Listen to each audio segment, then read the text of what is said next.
Dening Supriyati. Simbok nate ngendika, "Ger anakku, lamun sira wis dewasa,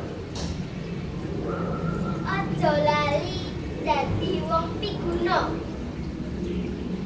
Tumrap sanak, kadang lan kanca. Tumrap kulawarga lan tangga. Syukur bage bisa piguna tumraping negara lan bangsa. Sawangen pari ing sawah bisa murakabi wong saomah. Ditandur amung sawiji, nanging weneh Allah mati ke siji. Banjur kepriye sliramu? Apa ora kepengin luwih aji? Nandura kabecikan muga tuwa unduh-unduhan. Nandur becik bakal ketitik, nandur ala bakal ketara. Ger, lamun sliramu antuk mulya, aja banjur seneng dak sia. Sawangen pari kang tukul, saya tuwa tansah tumungkul.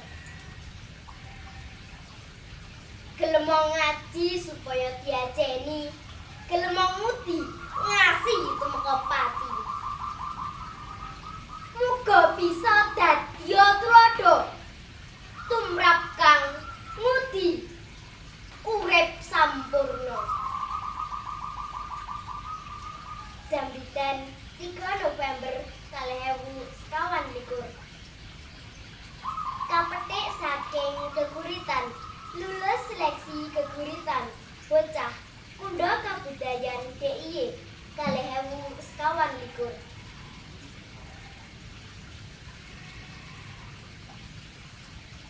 Ibu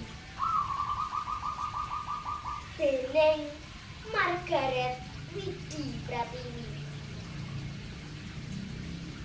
Ana telaga bening ing netramu, ana samudra jembar ing dodomu. Suaramu ruruh ora nate angluh, papan ngeyup atiku nalika warsa. Tanganmu prakoso ngekep saking prakara. Nadyan rasa perih ora katon sedih, nadyan kelongso ora nate ngresula. Dina-dinamu tansah kebak kidung, supaya anakmu ora bingung. Ibu, donga mumbul saka lati lan ati suci, dadi sangulaku anakmu, dadi srengenge kang sumorot cahyane.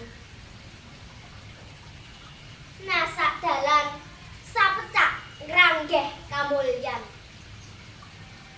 ing tapak padamu ibu, aku ngeyup nemu swarga. Kapetik saking geguritan, lulus seleksi geguritan bocah